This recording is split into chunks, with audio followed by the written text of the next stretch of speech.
wabarakatuh. Selamat pagi semuanya. Selamat pagi adik-adik. Alhamdulillah pada pagi hari ini kita bisa berkumpul dalam acara penyuluhan mengenai waspada demam berdarah yang diselenggarakan di kelas 6A SD Patra Mandiri. Sebelumnya izinkan saya memperkenalkan diri terlebih dahulu ya Dek. Perkenalkan, nama saya Akia Safira Azhara, bisa dipanggil Mbak Akia. Saya dari Program Studi Ilmu Gizi, Fakultas Ilmu Kesehatan, Universitas Muhammadiyah Surakarta. Sebelumnya saya juga ingin mengucapkan terima kasih kepada pihak-pihak yang terkait, yaitu Bapak Adi Syamsul selaku Kepala Sekolah SD Patra Mandiri dan Ibu Ani selaku Wali Kelas 6A. Nah, tujuan dari penyuluhan ini adalah untuk memberikan informasi kepada adik-adik semua mengenai bahaya dari penyakit demam berdarah, sehingga diharapkan ke depannya nanti dapat meningkatkan kesadaran maupun pengetahuan adik-adik semua tentang bahaya demam berdarah. Adik-adik semua pasti penasaran, kenapa sih Mbak penyakit demam berdarah itu berbahaya? Dan kenapa sih Mbak penyakit demam berdarah itu kita perlu waspada? Jadi gini adik-adik, kita itu kan hidup di negara Indonesia, di mana negara Indonesia itu memiliki iklim tropis, yaitu musim kemarau dan musim penghujan. Nah, musim penghujan yang sebentar lagi akan datang ini adalah musim yang sangat disukai oleh para nyamuk penular DBD, karena mereka bisa berkembang biak dalam jumlah yang sangat banyak. Maka dari itu, kita perlu waspada. Dan juga penyakit DBD ini sudah cukup memakan banyak korban. Dan penyakit DBD ini belum ditemukan obat maupun vaksinnya. Jadi ingat ya adik-adik. Dalam penyuluhan ini akan digunakan media flipchart seperti ini.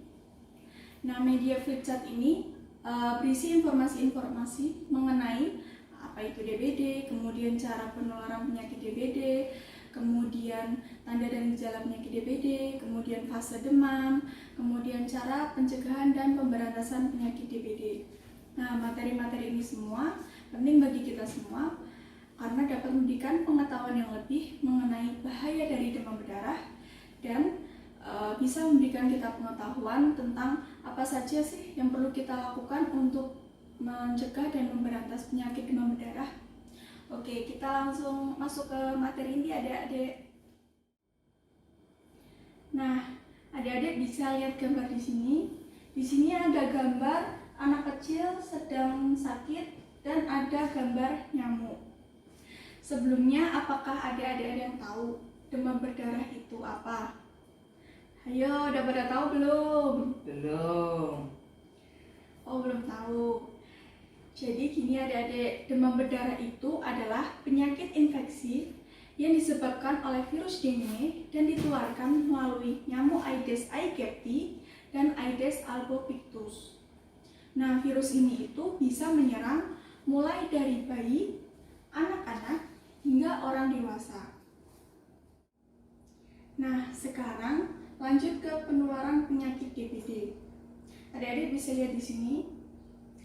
Jadi, penyakit DBD ini hanya bisa ditularkan melalui nyamuk Aedes aegypti yang betina. Nyamuk ini mendapat virus dengue ketika dia menghisap atau menggigit orang yang terkena sakit DBD, atau bisa juga dia menghisap darah orang yang terlihat sehat-sehat saja, tetapi dalam darah orang sehat tersebut memiliki virus dengue. Orang yang memiliki virus dengue tetapi dia tidak sakit atau terlihat sehat-sehat saja bisa pergi kemana saja dan menyalurkan penyakit DBD kepada orang lain di tempat yang ada nyamuk DBD-nya.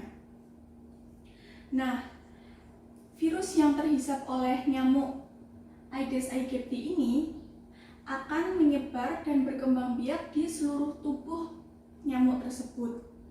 Sehingga apabila adik-adik maupun orang lain sedang memiliki ketahanan tubuh yang sedang tidak bagus bisa mudah terserang penyakit DBD. Sekarang lanjut ke gejala-gejala penyakit demam berdarah. Nah, jadi adik-adik, orang yang terkena penyakit demam berdarah biasanya akan mengalami tanda dan gejala-gejala sebagai berikut. Yang pertama, gejalanya adalah suhu badan terasa panas atau yang biasa kita sebut dengan demam. Demam ini biasanya disertai dengan menggigil, mengigau, bahkan kejang-kejang. Nah, demam ini biasanya berlangsung selama 2 hingga 7 hari. Kemudian gejala yang kedua adalah nyeri kepala, nyeri sendi, dan nyeri ulu hati. Adik-adik tahu nggak ulu hati itu di mana? Ulu hati itu ada di daerah perut bagian atas sini. Kemudian gejala yang ketiga adalah munculnya bintik-bintik merah pada kulit. Nah, ini biasanya juga disertai dengan pendarahan pada hidung atau yang biasa kita sebut dengan mimisan. Kemudian jika penderita demam berdarah itu semakin parah, bisa mengalami muntah darah, selalu merasa gelisah dan tidak nyaman, dan juga pada bagian kaki maupun pada bagian tangan akan terasa dingin dan berkeringat. Sekarang lanjut ke fase demam. Nah, adik-adik, orang yang terkena penyakit demam berdarah akan mengalami demam, dan itu dibagi menjadi 3 fase. Fase pertama yaitu pada hari pertama hingga hari ketiga atau yang disebut dengan masa demam tinggi. Pada orang normal, suhu badan mencapai 37 derajat Celcius. Namun, pada orang yang terkena demam bisa mencapai 40 derajat Celcius. Nah, demam ini biasanya disertai dengan nyeri kepala, nyeri ulu hati, badan ngilu, terjadi pendarahan pada hidung atau mimisan, bahkan bisa muntah darah. Kemudian, pada fase kedua adalah hari keempat sampai hari kelima atau disebut dengan masa kritis. Nah, pada masa ini demam akan kembali turun mencapai 37 derajat Celcius atau seperti orang normal. Tapi adik-adik perlu ingat, karena hal inilah yang disebut dengan masa kritis. Para penderita penyakit demam berdarah bisa mengalami shock hingga tidak sadarkan diri. Jika sudah seperti ini, perlu dibawa ke rumah sakit untuk dilakukan perawatan khusus. Kemudian, pada fase ketiga, yaitu pada hari ke-6 hingga hari ke-7. Pada masa ini, demam akan kembali naik. Tapi adik-adik nggak perlu khawatir, karena pada masa ini sudah terjadi proses penyembuhan. Sekarang kita akan membahas demam. Jadi ada beberapa cara yang dapat adik-adik lakukan untuk mengurangi demam ketika terkena penyakit DBD. Yang pertama yang bisa adik-adik lakukan adalah mengkompres dengan air bersuhu biasa. Bersuhu biasa itu maksudnya gimana sih, Mbak? Jadi bersuhu biasa itu adalah air yang tidak terlalu dingin ataupun tidak terlalu panas. Jadi airnya itu biasa saja. Nah, adik-adik bisa menggunakan kain yang menyerap air, kemudian diletakkan di bagian leher ataupun lipatan ketiak. Kemudian yang kedua yang bisa adik-adik lakukan adalah minum obat penurun panas. Nah, salah satunya itu adalah paracetamol. Tapi adik-adik harus ingat, ini harus sesuai dengan anjuran dokter ya. Kemudian yang ketiga adalah minum air putih lebih banyak. Karena adik-adik ketika demam akan mengalami dehidrasi. Dan itu tidak boleh terjadi. Nah, jika demam itu terjadi pada adik bayi yang masih kecil, adik bayi kecil tersebut harus tetap diberikan ASI atau air susu ibu. Dan kemudian cara yang terakhir adalah makan makanan yang bergizi dan seimbang. Adik-adik udah tahu belum makan makanan yang bergizi dan seimbang itu seperti apa? Belum tahu ya?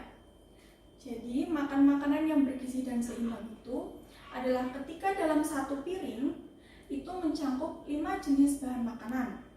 Yang pertama adalah mengandung makanan pokok atau sumber karbohidrat.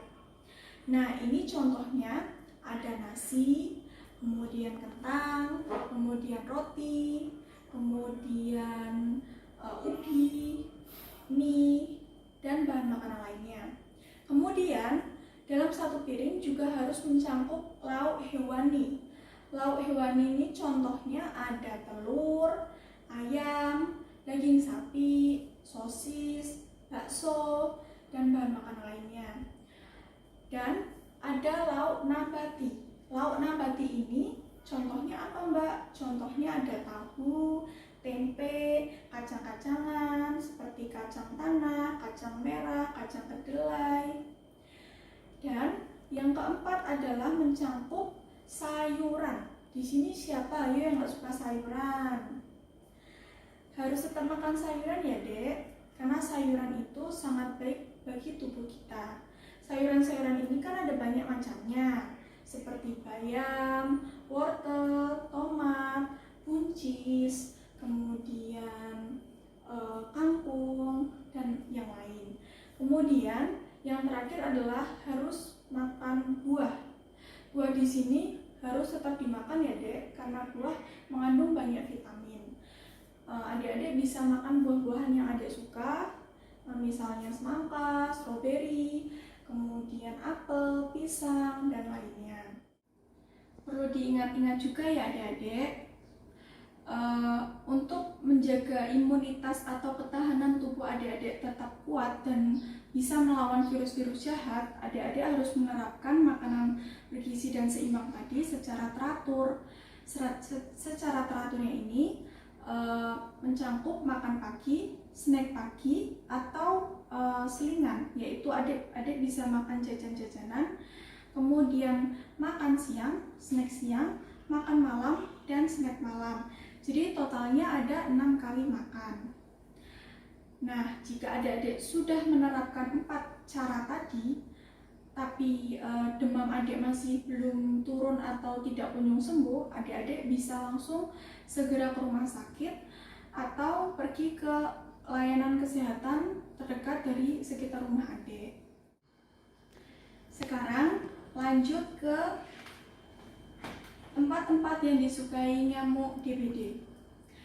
Nah, adik-adik, di sini ada beberapa contoh tempat yang disukai oleh para nyamuk penular DBD sebagai tempat tinggalnya dan untuk berkembang biak. Nah, contoh yang pertama, tempatnya adalah di kaleng-kaleng bekas, kemudian botol-botol bekas, kemudian barang-barang bekas. Kemudian contoh kedua di sini adalah berada di tempat penampungan air. Tempat penampungan air ini contohnya ada di bak mandi, kemudian kolam ikan, kemudian pot bunga, kemudian ban bekas, kemudian ember bekas yang masih ada airnya. Dan bisa juga berada di sekitar lingkungan rumah yang banyak genangan airnya. Dan contoh yang ketiga adalah berada di tumpukan baju yang tidak dilipat atau baju-baju yang dihangat dalam jumlah yang banyak. Nah, itu adalah tempat yang disukai oleh para nyamuk penular DBD sebagai tempat tinggal maupun berkembang biaknya. Dalam waktu 7 hari, telur nyamuk Aedes aegypti akan menetas dan menjadi nyamuk Aedes aegypti yang dewasa. Nah, nyamuk Aedes aegypti yang dewasa ini sudah siap menularkan penyakit DBD kepada manusia. Nah, sekarang kita akan membahas cegah dan berantas DBD. Setelah tadi kita mengetahui apa itu DBD, kemudian cara penularan DBD, kemudian tanda dan gejala DBD, kemudian tempat-tempat yang disukai para nyamuk. Sekarang kita akan membahas pencegahan dan pemberantasan penyakit DBD. Jadi adik-adik, pemerintah kita itu sebenarnya sudah memberikan informasi mengenai cara pencegahan dan pemberantasan penyakit demam berdarah melalui kegiatan PSN, yaitu pemberantasan sarang nyamuk melalui 3M+. Adik-adik yang tahu nggak 3M+ itu apa aja? Belum tahu ya? Jadi 3M+ itu, M yang pertama adalah menguras, yaitu menguras dan menyikat tempat-tempat penampungan air seperti bak mandi, kemudian kolam ikan, kemudian akuarium, dan tempat-tempat yang lain. Kemudian M yang kedua adalah menutup, yaitu menutup rapat-rapat tempat-tempat penampungan air. Tadi seperti kerak, kendi, kemudian water torrent, dan yang lainnya. Kemudian M yang ketiga adalah mengubur, yaitu mengubur barang-barang bekas seperti ban bekas, kaleng bekas, botol bekas, ember bekas yang dapat digunakan para nyamuk penular DBD sebagai tempat tinggalnya. Jadi ingat tadi ada 3M itu menguras, menutup, dan mengubur. Sekarang plusnya itu apa sih Mbak? Jadi plusnya itu adalah melakukan fogging secara berkala dari rumah ke rumah. Guna dari dilakukannya fogging ini adalah untuk membunuh jentik-jentik nyamuk yang berada di tempat-tempat tidak terlihat. Kemudian plus berikutnya adalah menaburkan bubuk larvarsida di tempat-tempat penampungan air yang sulit dibersihkan. Nah, ini dilakukan setiap 2-3 bulan sekali. Bubuk larvarsida ini bisa membunuh larva nyamuk. Kemudian plus yang berikutnya adalah memelihara ikan pemangsa jentik nyamuk. Nah, di sini adik-adik ada yang suka melihara ikan nggak? Mungkin adik-adik bisa melihara ikan pemakan jentik nyamuk seperti ikan moli, ikan sepat, ikan mas, kemudian ikan cupang. Dan plus berikutnya adalah hindari menggantung pakaian dalam jumlah yang banyak karena tempat tersebut sangat disukai oleh para nyamuk. Baik, sekian materi yang disampaikan. Mungkin ada adik-adik yang ingin bertanya? Saya Mbak. Oke, baik. Silakan, Dek. Saya Abror. Saya ingin bertanya, apa kebiasaan nyamuk Aedes aegypti, dan jika nyamuk tersebut sudah mengandung virus dengue dan menularkan kepada manusia, selanjutnya apakah nyamuk tersebut akan mati atau bagaimana? Baik, ini ada pertanyaan bagus sekali dari Adik Abror, yaitu pertanyaan pertama adalah apa saja kebiasaan nyamuk Aedes aegypti, dan pertanyaan kedua adalah apakah nyamuk Aedes aegypti yang sudah mengandung virus dengue dan menularkan kepada manusia selanjutnya akan mati? Jadi begini adik-adik, ada beberapa hal yang perlu adik-adik ketahui. Yang pertama, nyamuk Aedes aegypti paling sering menghisap darah pada waktu pagi hari dan sore hari. Kemudian yang kedua, nyamuk Aedes aegypti paling suka berada di warna-warna yang gelap. Kemudian yang ketiga, nyamuk Aedes aegypti itu bersarang dan bertelur di genangan air jernih. Untuk pertanyaan kedua, nyamuk Aedes aegypti yang sudah mengandung virus dengue, maka seumur hidupnya virus tersebut akan tetap berada di dalam tubuh nyamuk tersebut. Dan nyamuk tersebut tidak mati, melainkan akan menularkan kepada orang lain lagi. Seperti itu. Baik, sudah terjawab ya Adik Abror? Sudah Mbak. Baik, jika tidak ada yang bertanya lagi, sekarang Mbak ingin bertanya nih, kira-kira kira-kira apa saja yang adik-adik dapatkan tadi saat penjelasan selama penyuluhan? Mungkin ada yang ingin menjelaskan? Saya Mbak ingin menjelaskan lagi. Jadi penyakit DBD adalah penyakit yang disebabkan oleh virus dengue dan ditularkan oleh nyamuk Aedes aegypti betina. Cara penularannya adalah ketika nyamuk Aedes aegypti betina menghisap darah orang yang sakit DBD, atau bisa juga nyamuk tersebut menghisap darah orang sehat tetapi di dalam darah tersebut mengandung penyakit dengue. Orang tersebut juga bisa jalan ke mana saja dan menularkan kepada orang lain di tempat yang banyak nyamuk Aedes aegypti. Terus gejalanya adalah nyeri kepala, demam, nyeri ulu hati, dan bintik-bintik dalam kulit. Fase-fasenya ada 3. Fase pertama dimulai dari hari 1 sampai hari ketiga. Fase keduanya dimulai dari hari keempat sampai hari kelima. Fase ketiganya dari hari ke-6 sampai hari ke-7. Fase kesatunya disebut fase demam tinggi. Fase keduanya disebut fase kritis. Fase ketiganya disebut fase penyembuhan. Tempat-tempat yang disukai oleh nyamuk antara lain botol atau barang-barang bekas, kolam ikan atau bak mandi, baju-baju yang dihanger dalam berjumlah banyak. Pencegahannya adalah 3M+, yaitu menguras, mengubur, dan menutup. Plusnya adalah fogging secara berkala. Lalu yang terakhir, memelihara ikan yang dapat memangsa jentik-jentik nyamuk, antara lain ikan mas, ikan cupang, dan ikan sapu-sapu. Wah, bagus sekali penjelasan dari Adik Abror mengenai kesimpulan dari materi yang telah didapat tadi.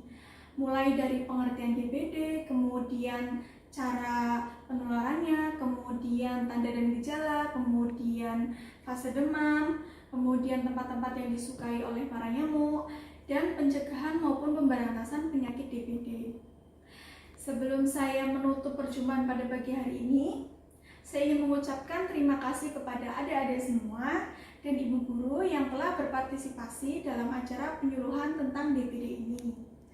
Semoga informasi yang saya sampaikan bisa bermanfaat bagi kita semua dan semoga kedepannya dapat diterapkan saya maupun adik-adik semua di kehidupan sehari-hari.